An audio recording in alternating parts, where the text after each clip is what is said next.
अस्सलामुअलैकुम, कैसे हैं आप सब लोग। उम्मीद करती हूँ आप सब लोग ठीक होंगे, खैरियत से होंगे। आज मैं आप लोगों को आलू और चिकन के कबाब बनाना सिखाऊंगी एक नए अंदाज में। तो आप लोगों ने पूरी रेसिपी को देखना है और मुझे अपना फीडबैक ज़रूर देना है। तो चलें रेसिपी स्टार्ट करते हैं। सबसे पहले आप लोगों ने एक पैन में ऑयल ले लेना है, इसमें डाल दें प्याज चॉप किए हुए। आप लोगों ने प्याज ऐड कर देने हैं। प्याज को आप लोगों ने थोड़ा सा सॉफ्ट कर लेना है ताकि इसका जो कच्चापन हो वो दूर हो जाए।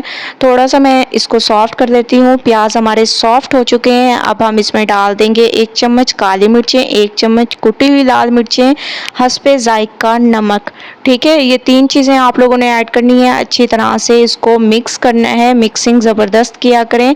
अच्छी तरह से मैंने इसको मिक्स कर लिया। अब हम इसमें डाल देंगे बॉयल की हुई चिकन।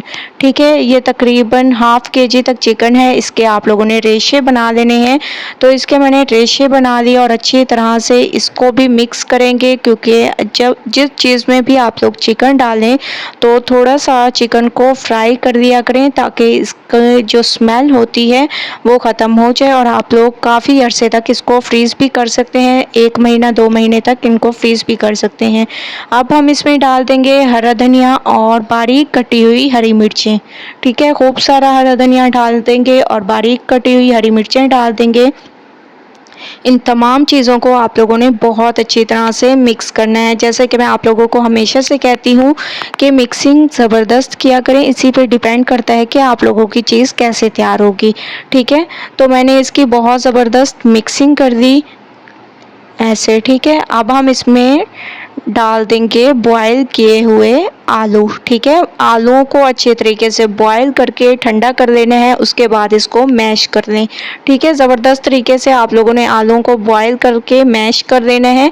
और अब हम इसकी करेंगे मिक्सिंग।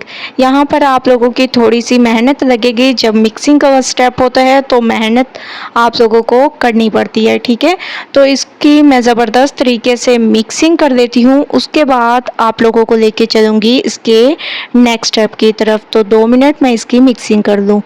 तो मैंने इसकी मिक्सिंग कर ली, आप लोग देख रहे हैं। अब हम इसमें डाल देंगे कॉर्नफ्लोर, तकरीबन 2 चम्मच आप लोगों ने इसमें कॉर्नफ्लोर के ऐड कर देने हैं। अगर आप लोगों के पास कॉर्नफ्लोर मौजूद ना हो तो इसकी जगह 2 चम्मच आप लोग मैदा भी यूज़ कर सकते हैं, लेकिन थोड़ा सा मैदे को आप लोगों ने रोस्ट कर देना है ताकि इसकी जो स्मेल हो मैदे की वो ख़त्म हो जाए। उसके बाद आप लोग इसमें ऐड कर सकते हैं। ये कॉर्नफ्लोर जो है ऐड करने का मकसद बाइंडिंग के लिए होता है, इसीलिए मैंने 2 चम्मच ऐड कर दी और इसकी मैंने मिक्सिंग कर दी। आप लोग देख रहे हैं। अब मैं इसको एक निकाल लूँगी और इसको थोड़ी देर ठंडा कर देंगे। तकरीबन 10 मिनट मैं इसको ठंडा होने के लिए रखती हूँ। उसके बाद नेक्स्ट स्टेप, 10 मिनट के लिए मैंने इसको रख दिया था। माशाल्लाह से ये ज़बरदस्त तरीके से ठंडे हो चुके हैं। अब हम इसके कबाब तैयार कर देंगे। ठीक है, आप लोग जिस शेप में कबाब तैयार करना चाहें कर सकते हैं। जैसे कि मैं कर रही हूँ, आप लोग इस शेप में भी तैयार कर सकते हैं। तो तमाम कबाबों को मैंने तैयार कर लिया। एक पैन में मैंने ऑयल ले लिया और इनको आप लोगों ने डीप फ्राई नहीं करना बल्कि शैलो फ्राई करना है। तो ऑयल हमारा गर्म हो चुका है। अब हम इसमें डाल देंगे कबाब को। ठीक है, एक साइड इसकी पकने देते हैं, इसके बाद इसकी साइड को चेंज करेंगे। एक साइड इसकी पक चुकी है, आप लोग देख रहे हैं नीचे से कलर आ चुका है। अब हम इसकी साइड को चेंज करेंगे। ये देखिए माशाल्लाह कितनी आसानी से। बहुत सारे लोगों के यही कमेंट होते हैं कि उनके कबाब आलू के जो हैं, आलू और चिकन के टूट जाते हैं, लेकिन आप लोगों ने इसको रेसिपी को फॉलो करना है तो आप लोगों के कबाब बिल्कुल भी नहीं टूटेंगे। माशाल्लाह से खूबसूरत सा कलर आ चुका है, आप लोग देख रहे होंगे। अब हम इसको एक प्लेट में निकाल देंगे और तमाम कबाबों को हम फ्राई करके उसके बाद चलेंगे नेक्स्ट स्टेप की तरफ।